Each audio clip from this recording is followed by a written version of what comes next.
हुतात्माओं के स्थल और राष्ट्रीय ओबीसी मोर्चा के तत्वावधान में आयोजित हम सबों के जननायक आदरणीय कर्पूरी ठाकुर जी का जयंती का आयोजन राष्ट्रीय ओबीसी मोर्चा के तत्वावधान में किया जा रहा है और मैं आप सबों को इतना ही कहने के लिए आया हूं कि आज जो इस प्रतिमा पर हम लोगों ने श्रद्धा सुमन अर्पित किया, इसकी गहराई में जाना हम लोगों को आवश्यक है। और हमारे 74 के आंदोलन कार्य साथी धनंजय माता जी, वेद प्रकाश ठाकुर जी, हमारे मित्र विद्याभूषण ठाकुर जी, बाबू झा जी, कर्मों से उनकी जयंती और श्रद्धांजलि सभा मनाई जाती है। मैं ये कह सकता हूं कि सन 1924 ईस्वी में 24 जनवरी को ही आप सभी जानते हैं हमारे जननायक कर्पूरी ठाकुर जी का जन्म समस्तीपुर जिले के पिथौरिया गांव में एक साधारण परिवार में हुआ था। उनके पिताजी उस सूबे के जमींदारों के पास गया और जमींदार साहब से बोला कि जमींदार साहब, करबद्ध प्रार्थना है आपसे कि मेरा बेटा कर्पूरी ने matric first class first division pass किया है। हम चाहते हैं कि इसको अच्छे कॉलेज में एडमिशन करा करके अच्छा शिक्षा दे ताकि आगे चल करके ये एक अच्छा होनहार लड़का बन सके। जमींदारों का यही कहना था। कर्पूरी जी अपने पिता के साथ गए थे, खून का घूंट पी करके रह दिया और अपने पिताजी से कहा कि पिताजी, आपने तो सोचा कि बच्चा मेरा आगे चल करके अच्छे स्कूल में पढ़ाई करे, मैं पढ़ाई कर लूंगा। ऐसे जमींदारों का सहयोग हमें नहीं चाहिए। आने वाले दिनों में पिताजी मैं इसी सूबे बिहार का मालिक बनूंगा और इस बिहार के जितने भी दलित शोषित पिछड़े अल्पसंख्यक हैं, मैं उनका आवाज बनकर के उभरूंगा और इस बिहार का मुख्यमंत्री बनने का काम करूंगा। उसी समय बीपी मंडल जी ने कहा था कि बराबरी का अधिकार मिले, हम आरक्षण देकर के बराबरी का अधिकार दिलाएंगे। उसी दिल्ली से चमरा ने भेजा संदेश, पार बनाए कर्पूरी और भैंस चराए राम नरेश। साथियों, मैं वहां इंगित करता हूं जिस समय उत्तर प्रदेश के मुख्यमंत्री राम नरेश यादव थे और बिहार में, एकीकृत बिहार में हमारे जननायक कर्पूरी ठाकुर मंत्री थे। ये अपमानित शब्द उस जननायक के लिए कहा गया जिन्होंने गरीब शोषित को 400 बंदूकें लाइसेंस दिया गया, देने का काम किए थे। 400 बंदूक। कर्पूरी जी को देश रत्न का सम्मान दिया गया। लेकिन क्या आपको लगता है कि कर्पूरी जी अगर जीवित होते तो ये देश रत्न का जो उनको सम्मान दिया गया, भारत रत्न का, इससे वो खुशी होती उनको? कर्पूरी जी चाहते थे कि हॉस्पिटल में काम हो।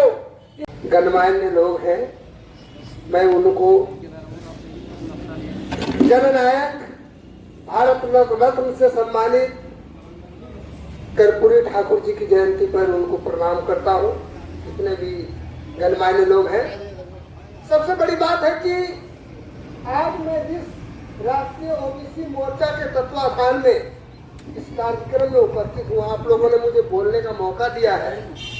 कहता है कि शिक्षा वो शेरनी का दूध है जिसने जितना पिया उतना दहाड़ा। और लेने की चीज, रोटी मांगने की चीज नहीं होती, छीन के लेने की चीज होती है।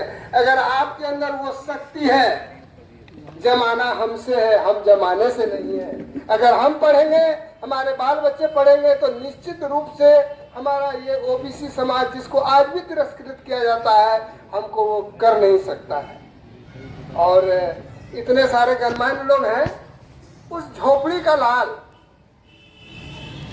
जननायक भारत रत्न से सम्मानित कर्पूरी ठाकुर जी, जिनको किसी ने भीख नहीं दिया बल्कि उन्होंने छीन के लिया, और इसलिए हमें पढ़ लिख के अच्छा करना है ताकि उनके जो अरमान है, उनको बाकी बचे हुए अरमानों को हम पूरा कर सकें। और ये आरक्षण किसी के बाप की जागीरदारी नहीं है जिसको हम छीन लें, ये संभव नहीं है। और जो हमारी सरकार बीच बीच में नौटंकी करती है, आरक्षण को ऐसे करो वैसे करो, उसके बाप की जिम्मेदारी है। हमारे संविधान में, भारतीय संविधान में इसका वर्णन है, जब तक लगातार वैसे दबे कुचले लोगों का विकास नहीं होता है, राष्ट्र की मुख्य धारा से जब तक वो जुड़ते नहीं है, तब तक लगातार आरक्षण दिया जाता ही रहेगा। और मुझे आरक्षण नहीं, अपने कर कमलों बाजुओं पर भरोसा होना चाहिए। हम पढ़ेंगे और उस आरक्षित लोग की जो कोटा को बचाएंगे, और हम जनरल के कोटे में आकर के हम अपना अधिकार प्राप्त करेंगे। हमें पढ़ना चाहिए, हमारे बच्चों का विकास करना चाहिए, उसके स्वास्थ्य की बात सोचनी चाहिए। और जननायक कर्पूरी ठाकुर जी की जयंती पर मैं इतना ही कहता हूँ कि आप जब जगेंगे तभी सवेरा होगा, आपका विकास ही आपके इस ओबीसी समाज का विकास होगा। इन्हीं सभी बातों के साथ मैं यहाँ उपस्थित सभी गणमान्य लोगों को पुनः एक बार प्रणाम करता हूँ। आप लोगों ने मुझे बोलने का मौका दिया है, बहुत बहुत धन्यवाद। राष्ट्रीय ओबीसी मोर्चा के बैनर तले शहीद स्तंभ पर बैठे तमाम गणमान्य लोग, कर्पूरी जननायक कर्पूरी के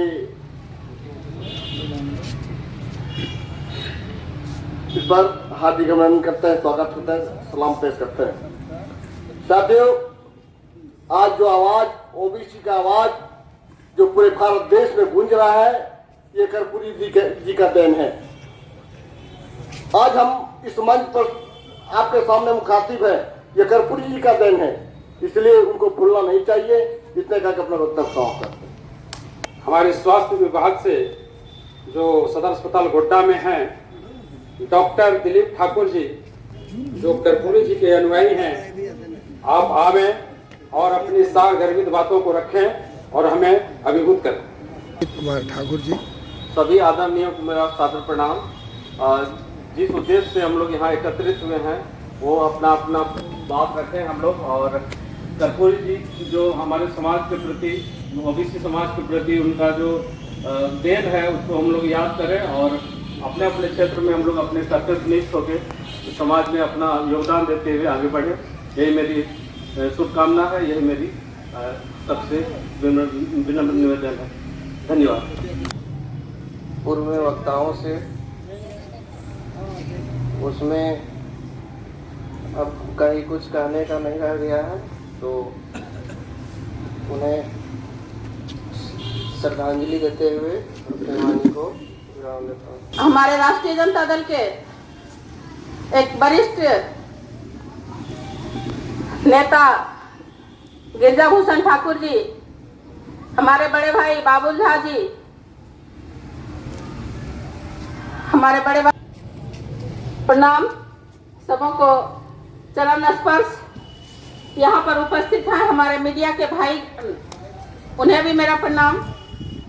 आज हम लोग यहाँ पर ऐसे नेता का जन्म दिवस मनाने के लिए उपस्थित हैं जो कि एक बहुत ही गरीब परिवार में जन्म लिए। उन्होंने बहुत ही मुश्किल से अपनी शिक्षा प्राप्त किया।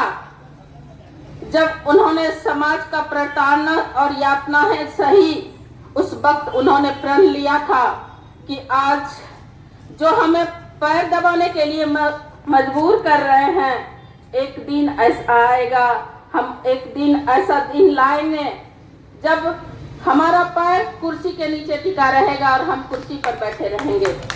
जब अपनी बेनूरी पे रोती है, बाबुल भैया, बरसों से नरगिस जब अपने बेनूरी पे रोती है, तब कहीं होता है चमन में जिलावर पैदा। कर्पूरी जी उसी गुदड़ी के लाल थे। साथियों, ओबीसी बनाने में बाधक नहीं है। वो ओबीसी एनसीएल के लिए उसको जो है बाधक नहीं होता है। इसके अलावे अगर आय आपका जो है एक्सीड कर रहा है तो आपका मतलब कि एनसीएल नहीं बनेगा, अन्यथा आपका एनसीएल बनेगा, चाहे आप क्लास 2 अफसर क्यों नहीं हो। अगर दोनों पति पत्नी भी क्लास 2 अफसर है तो 10 साल के बाद उनका क्रिमिनल एनसीएल जो है नहीं बनेगा, 10 साल तक उनका बनेगा। तो ये समाज में जो प्रदीप विद्यार्थी जी, बहुत बहुत धन्यवाद अध्यक्ष जी। आज जननायक कर्पूरी ठाकुर जी की जयंती पर यहाँ मौजूद प्रदेश उपाध्यक्ष, राष्ट्रीय ओबीसी मोर्चा के प्रदेश उपाध्यक्ष हमारे गुरु श्री प्रमंडल मंडल जी और यहाँ मौजूद सभी क्रांतिकारी साथियों, भाइयों और मित्रों, शक्ति से दिया, शक्ति को दिया, हमें यह अधिकार दिया, रुक रही न नाव हो, जोर का बहाव हो, यह दिया बुझे नहीं, यह किसी शहीद का पुण्य प्राण दान है। 110वीं जयंती मना रहे हैं। जननायक कर्पूरी ठाकुर जी को जननायक क्यों कहा जाता है? नायक तो हम लोग नायक फिल्म भी देखे और कई को जो है वो नायक शब्द से संबोधित भी किया जाता है। हमें जहां तक समझ में आती है, थोड़ा वो टेक्नोलॉजी का जमाना है तो कुछ सर्च भी कर रहे थे कि वो सबों का हितैषी थे। ऐसा नहीं है कि जिसने ये कहा कि तुम मैट्रिक फर्स्ट डिवीजन कर गए, चलो मेरे पैर पे तेल लगाओ, वो उनका भी हितैषी है, महिलाओं का भी हितैषी है। और चूंकि अंग्रेजी जो है वो सबों के समझ की चीज उस समय नहीं थी, आज धीरे धीरे जो है वो बढ़ती जा रही है। तो अनिवार्यता, अंग्रेजी मैट्रिक में अंग्रेजी की अनिवार्यता को हटाकर जो उन्होंने उपकार किया है वैसे छात्रों का, पढ़ने वाले किसान, मजदूर, बेबस, गाय बकरी चराकर जो है मैट्रिक की परीक्षा देने वालों का, हमको लगता है कि उसे शब्दों में नहीं गिना जा सकता है। बात रही कि राजा जो बनेगा वो मां के पेट से जन्म नहीं लेगा, बल्कि बैलेट बॉक्स से जन्म लेगा, वोट सिस्टम से जन्म लेगा। जो जनता का हितैषी होगा, जो जनता का भला चाहेगा, जो जनता का सेवक होगा, वही जो है वो राजा बनेगा। और यही कारण है कि वो 20 साल तक जो है लगातार विधायक रहे, सांसद रहे, 3-3 साल जो है मुख्यमंत्री रहे। हम लोग बच्चे थे, उतना छोटा सब कुछ नहीं समझ पाते थे, क्योंकि हमारा पालन पोषण गांव में हुआ है। एक चीज जरूर सुनते थे, शुरू से ही हमें सीखने की बड़ी प्रवृत्ति रही है और शायद इसीलिए हमने टाइटल भी अपना विद्यार्थी रखा है। एक बड़ी प्रवृत्ति रही है कि कहीं 4 आदमी बात करते थे तो हम सामने से सुनने का कोशिश करते थे, तो वो प्राय बोलते थे कि अगर बेटा तो कर्पूरी डिवीजन पास कर लेते। समझ में नहीं आता था, समय भी।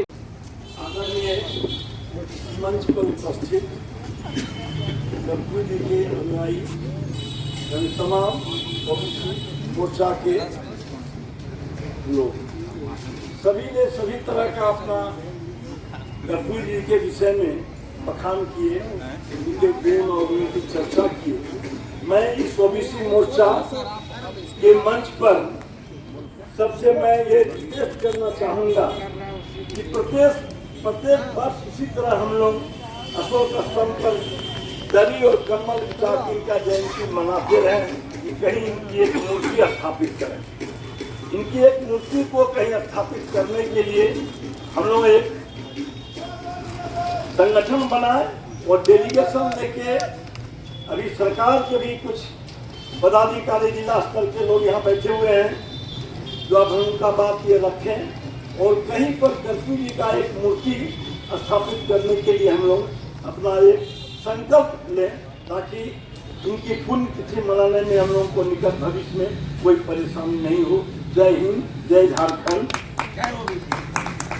आप सुन रहे थे डॉक्टर गिरिजा के साथ जय ओबीसी। को